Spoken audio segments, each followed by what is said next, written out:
മാധു, കണ്ണൂരിൽ സംയുക്ത ട്രേഡ് യൂണിയനുകളുടെ നേതൃത്വത്തിലാണ് ഇപ്പോൾ പ്രകടനം നടക്കുന്നത്.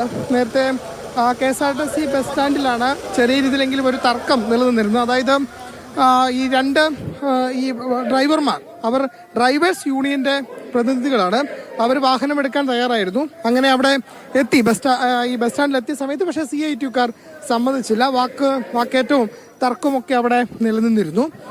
കണ്ണൂരിൽ നിന്ന് ഏതായാലും കണ്ണൂർ KSRTC ഡിപ്പോയിൽ നിന്ന് ഒരു സർവീസുകൾ പോലും തുടങ്ങാൻ കഴിഞ്ഞിട്ടില്ല എന്നതാണ് ഏറ്റവും പ്രധാനപ്പെട്ട കാര്യം. മറ്റ് തിരുവനന്തപുരത്തു നിന്നും മറ്റും വരുന്ന വാഹനങ്ങൾ, അത് ഇപ്പോൾ കൊല്ലൂരിലേക്കൊക്കെ പോകുന്ന വാഹനങ്ങളൊക്കെ പോകുന്നുണ്ട്. അതിനപ്പുറത്തേക്ക് മന്ത്രി വി ശിവൻകുട്ടി ഈ പൊതുപണിയോട് അനുഭാവം പ്രകടിപ്പിച്ചുകൊണ്ട് നടന്ന് ജോലിക്ക് പോവുകയാണ്. അപ്പോൾ അദ്ദേഹം ജോലിക്ക് പോകുന്നുണ്ട്, നല്ല കാര്യം. വാഹനം ഉപയോഗിക്കാതെ പൊതുപണിയോടുള്ള ഒരു പിന്തുണ അറിയിക്കലാണ്.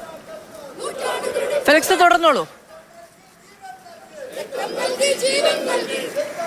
ഏതായാലും കണ്ണൂരിലെ പണിമുടക്ക് പൂർണ്ണമാണെന്ന് തന്നെ പറയാം. അതായത് സർവീസുകൾ, KSRTC ബസ് സർവീസുകളൊന്നും തന്നെ നടത്തുന്നില്ല. ടാക്സി സർവീസുകളൊന്നും തന്നെ നമുക്ക് നിരത്തിൽ കാണാൻ കഴിയുന്നില്ല. അല്പം കുറച്ചെങ്കിലും സ്വകാര്യ വാഹനങ്ങൾ മാത്രമാണ് കാണുന്നത്. സ്വകാര്യ വാഹനങ്ങളിൽ വരുന്നവരെയും ആളുകൾ, സമരാനുകൂലികൾ തടയുന്നുണ്ട്. പക്ഷേ തടഞ്ഞതിന് ശേഷം അവരെ വിടുകയും ചെയ്യുന്നുണ്ട്. അതുകൊണ്ട് ഈ സംഘർഷം ഉണ്ടാകുന്ന ഒരു സാഹചര്യത്തിലേക്ക് ഒന്നും എത്തിയിട്ടില്ല എന്നതാണ് ഏറ്റവും പ്രധാനപ്പെട്ട കാര്യം. നേരത്തെ കണ്ണൂരിലെ കാൽടെക്സിനോട് ചേർന്ന തെക്കി ബസാർ എന്ന സ്ഥലത്ത് ഈ രാവിലെ കോർപ്പറേഷന്റെ തൊഴിലാളികൾ എത്തിയിരുന്നു.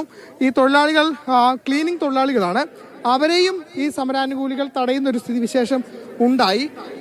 മാത്രമല്ല ഈ പല വാഹനങ്ങൾ, ടാക്സി വാഹനങ്ങൾ ഒക്കെ കണ്ണൂരിലെ പ്രതിഷേധ റാലി കൂടിയാണ് കാണുന്നത്.